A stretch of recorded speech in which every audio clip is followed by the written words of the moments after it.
नमस्कार,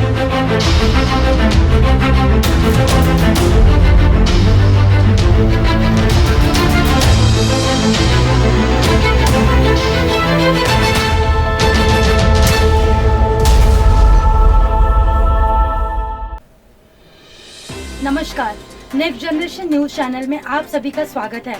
मैं हूं सपना। आज आप देखेंगे मेरे साथ पुणे की दिन भर की सारी खबरें। आज पुणे शहर में कोरोना के 106 नए मामले, 581 को अस्पतालों से छुट्टी। पिछले 24 घंटे में आज पुणे शहर में कोविड-19 के ठीक होने के बाद कुल 581 लोगों को अस्पताल से छुट्टी दे दी गई है। वहीं 1006 नए मरीजों का पता चला, जबकि 16 मरीजों की मौत हो गई।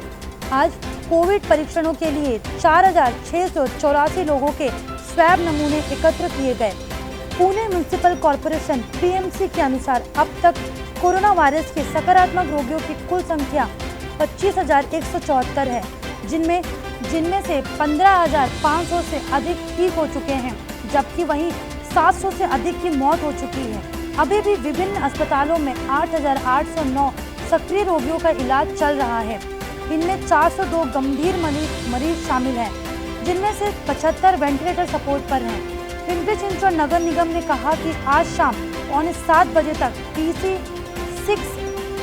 PC 68 क्षेत्रों में 500 से अधिक नए कोरोना वायरस रोग के मरीज सामने आए हैं। इसके अलावा 100 से अधिक लोगों को अस्पतालों से छुट्टी मिल गई है, जबकि 9 लोगों की आज मौत हुई है। रिपोर्ट पिछले 24 घंटे की है। पीसीएमसी के अनुसार कोरोना वायरस पॉजिटिव रोगियों की कुल संख्या 6,061 तक पहुंच गई है, जिनमें से 3,681 ठीक हो गए हैं, जबकि 86 की मौत हो गई है। महाराष्ट्र में कुल 6,875 नए कोविड-19 मामले और 279 मौतें हैं, जिनमें कुल मामलों की संख्या 2,30,599 हो गई, जिसमें 1 लाख से अधिक वसूली और 9,000 से अधिक मौतें शामिल हैं। सक्रिय मामलों की संख्या 93,652 है। केंद्रीय स्वास्थ्य मंत्रालय के अनुसार पूरे देश में कोरोना वायरस पॉजिटिव रोगियों की संख्या 7 लाख से अधिक तक पहुंच गई है। इनमें से 4 लाख से अधिक को अस्पताल से ठीक हो गए हैं और 21,129 लोग मारे गए हैं और एक मरीज देश से बाहर चला गया है। अभी भी देश भर के अस्पतालों में 2 लाख से अधिक सक्रिय रोगियों का इलाज चल रहा है। पिंपरी चिंचवड में कोविड मामलों की संख्या जुलाई के अंत तक 15,000 पर पहुंचने की संभावना। जून में 3,000 कोरोना वायरस रोग मामलों की सफल भविष्यवाणी के बाद पिंपरी चिंचवड नगर निगम ने अब भविष्यवाणी की है कि जुलाई के अंत तक पीसीएमसी में 12,700 मामले होंगे और वहीं 15,000 तक भी पहुंच सकते हैं। यह भविष्यवाणी परीक्षण में वृद्धि और कोविड-19 मामलों में वृद्धि के अनुमान पर आधारित है। 8 जुलाई तक पीसीएमसी में मामलों की संख्या 5,493 हो गई है। 2,000 मामलों के अलावा जुलाई के पहले सप्ताह में हुआ है। इन मामलों में से 1,800 सक्रिय मामले हैं और कोविड केयर सेंटर और नागरिक अस्पतालों में भर्ती हैं। पीसीएमसी नगर आयुक्त श्रवण हार्डिकर ने कहा कि पिंपरी के वाईसीएम अस्पताल में रोजाना कोविड-19 नमूना परीक्षण 376 तक जाएगा। पीसीएमसी के 1 लाख रैपिड परीक्षण भी करेगी। कोविड मामले विशिष्ट क्षेत्रों तक सीमित नहीं हैं, वे पूरे शहर में आ रहे हैं। लॉकडाउन में ढील दिए जाने के बाद दुकानें, बाजार और उद्योग खुलने के कारण मामले बढ़ रहे हैं। पीसीएमसी को बिस्तर क्षमता 4,000 और 8 सीसीसी की है। प्रशासन अगले 2 हफ्तों में 5,000 बेड जोड़ने की योजना बना रहा है, जिसमें कुल क्षमता बढ़कर 9,000 बेड हो जाएगी। पुणे के मेयर मुरलीधर मोहल को आज अस्पताल से छुट्टी। कोरोना वायरस के सकारात्मक परीक्षण के 6 दिन बाद पुणे के मेयर मुरलीधर मोहल को आज अस्पताल से छुट्टी मिल गई है। उन्हें 15 जुलाई तक होम क्वारंटाइन में रखने के लिए कहा गया है। मुझे बिना किसी लक्षण के आज अस्पताल से छुट्टी दे दी गई। 15 जुलाई तक डॉक्टर से होम क्वारंटाइन नोटिस प्राप्त किया गया है। डॉक्टरों और टीम का बहुत धन्यवाद जिन्होंने मेरे इलाज किया। एक बार फिर होम क्वारंटाइन आपकी सेवा के लिए उपलब्ध होने के 24 घंटे बाद यह निश्चित रूप से एक संतुष्टि है। मोहल ने मराठी में ट्वीट किया, मोहल को 4 जुलाई को एक अस्पताल में भर्ती कराया गया था। अगले दिन उनके परिवार के 6 सदस्यों को भी सकारात्मक परीक्षण किया गया और उन्हें भी अस्पताल में भर्ती कराया गया।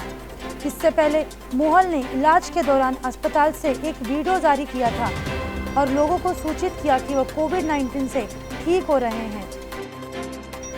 पुणे में एम्बुलेंस ने मरीज से 7 किलोमीटर के लिए 8,000 रुपए, FIR दर्ज। पुणे जिला कलेक्टर नवल किशोर राम के निर्देश पर क्षेत्रीय परिवहन कार्यालय ने संजीवनी एम्बुलेंस सेवाओं के खिलाफ बिबेवाड़ी से दीनानाथ मंगेशकर अस्पताल से 7 किलोमीटर दूरी पर ले जाने के लिए एक मरीज से 8,000 रुपए वसूलने की शिकायत की है।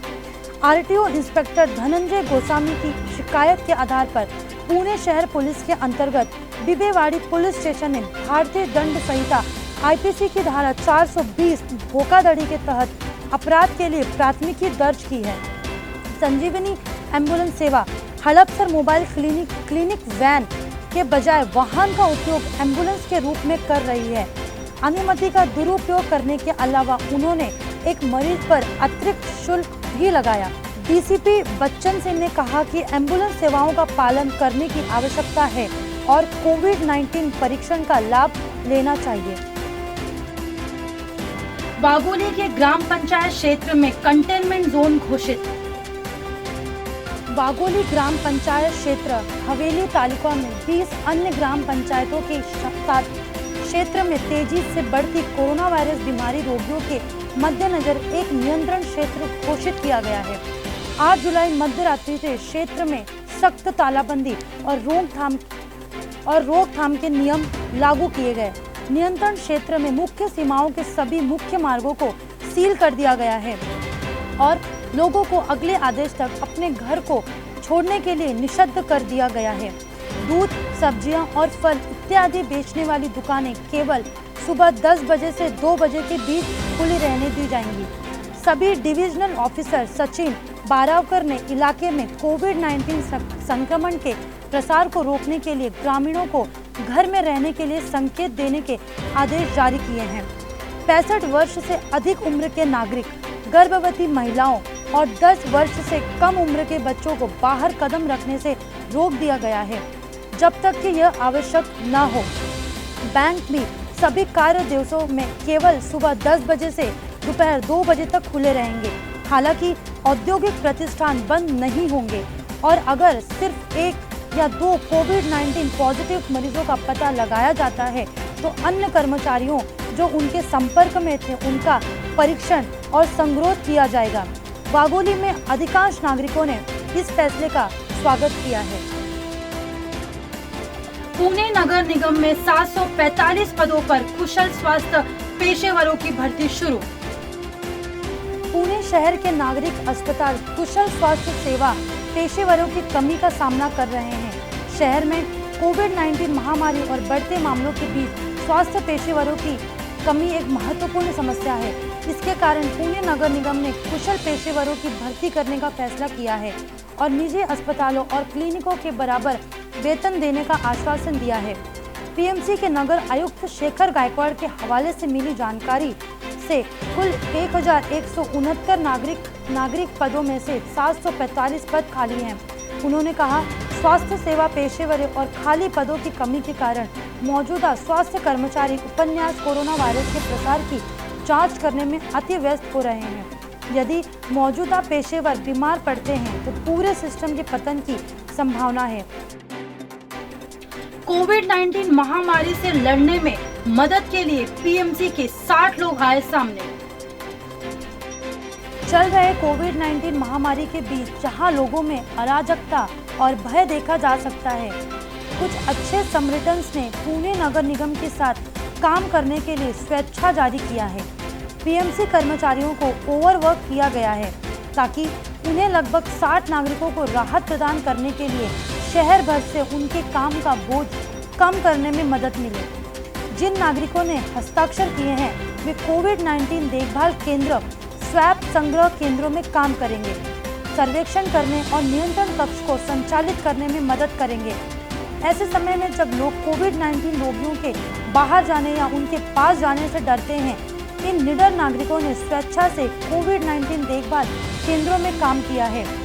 पीएमसी अधिकारियों को इन स्वयं सेवकों के लिए बहुत गर्व और आभारी था और कहा कि वे इन गंभीर समय के दौरान मदद करने के लिए उनके जैसे अधिक कर्तव्यनिष्ठ नागरिकों की तलाश कर रहे हैं।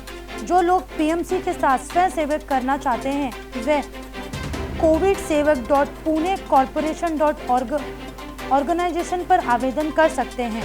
नागरिक निकाय ने मार्च में महामारी शुरुआत में लोगों से स्वयं सेवक के लिए अपील की थी। कई नागरिकों ने अप्रैल तक आवेदन किया था, लेकिन प्रक्रिया किसी कारण से बंद नहीं हुई। लेकिन अब जब कोविड-19 मामले बढ़ रहे हैं, तो अधिकारियों की मदद की सख्त जरूरत है। आईएमडी ने पुणे सहित कई जिलों को भारी बारिश की दी संभावना।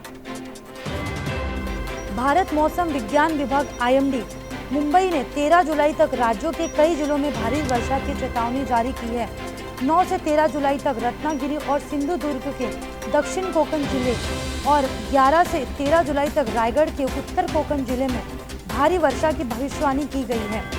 वहीं 11, 12 और 13 जुलाई को परभणी, हिंगोली, बीड, लातूर और नांदेड़ जिलों में अलग अलग स्थानों पर गरज के साथ बौछारें पड़ने की संभावना है। इस बीच आईएमडी पुणे ने पुणे में 13 जुलाई तक अलग थलग पड़ने वाली गतिविधि के साथ कम बारिश और 15 जुलाई तक मध्यम वर्षा की संभावना जताई है। मुंबई के लिए आमतौर पर शहर और उपनगरों में मध्य बारिश की संभावना के साथ अगले 38 घंटों के लिए पूर्वानुमान लगाया गया है। प्राइवेट लैब पर झूठे रिपोर्ट के लिए कोविड टेस्टिंग पर लगाया गया प्रतिबंध। पुणे जिले के हवेली तालुका में थायरोकेयर प्रयोगशाला का कामकाज प्रयोगशाला द्वारा प्रदान किए गए गलत परिणाम के कारण बंद कर दिया गया है। यह जानकारी जिला कलेक्टर नवल किशोर राम ने दी। थायरोकेयर प्रयोगशाला कोरोना वायरस रोग कोविड-19 के साथ संदिग्ध रोगियों की जांच करने वाली भारतीय चिकित्सा अनुसंधान परिषद ICMR मान्यता प्राप्त प्रयोगशालाओं की सूची में है। कोरोना वायरस के संदेह पर मौज, खानपुर, हवेली तालुका से धूमल परिवार थायरोकेयर लैब में कोविड-19 के लिए परीक्षण करने गए और परिणाम आश्चर्यजनक थे।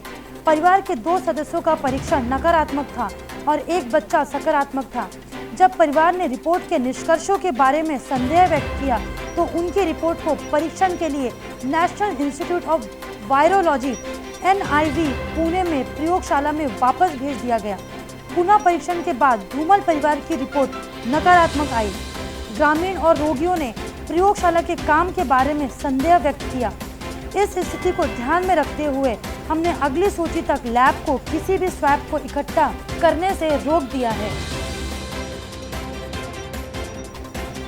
एनकाउंटर में मारा गया कानपुर का मोस्ट वांटेड विकास दुबे, सोशल मीडिया पर लगी आग। कानपुर में 8 पुलिसकर्मियों की हत्या के आरोपी 5 लाख का इनामी कुख्यात विकास दुबे शुक्रवार सुबह मुठभेड़ में मारा गया।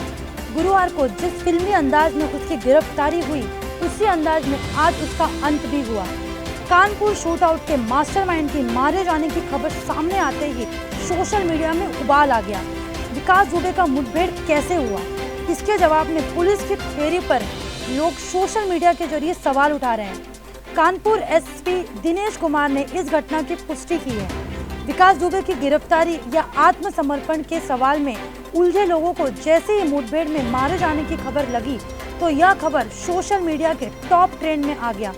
विकास दुबे को स्ट्रेचर पर हॉस्पिटल ले आने का वीडियो सोशल मीडिया पर वायरल है। साथ ही उठ रहे हैं हजारों सवाल। सोशल मीडिया पे #विकास दुबे एनकाउंटर और #फेक एनकाउंटर ट्रेंड करने लगा। विकास दुबे का मुठभेड़ कैसे हुआ, इसके जवाब में पुलिस की थ्योरी पर लोग सवाल उठा रहे हैं। बता दें कि गुरुवार सुबह ही विकास दुबे का साथी प्रभात भी पुलिस मुठभेड़ में मारा गया था। पुलिस ने बताया है कि पिस्टल छीनकर भागने की कोशिश कर रहा था। जवाबी कार्रवाई मारा गया। ठीक इसी तरह विकास दुबे के मारे जाने के बारे में कई टीवी रिपोर्ट में पुलिस ने बताया कि विकास दुबे को यूपी STF उज्जैन से कानपुर ला रही थी। पुलिस ने बताया कि काफिले में एक गाड़ी कानपुर टोल प्लाजा के 25 किलोमीटर दूर दुर्घटनाग्रस्त हो गई। उसी दौरान विकास दुबे हथियार छीनकर भाग निकला। तब पुलिस ने गोली चलाकर, जिससे वह घायल हो गया, उसे कानपुर के हैलेट अस्पताल लाया गया, जहां डॉक्टरों ने उसे मृत घोषित कर दिया। कानपुर एसएसपी दिनेश कुमार ने इस घटना की पुष्टि की है।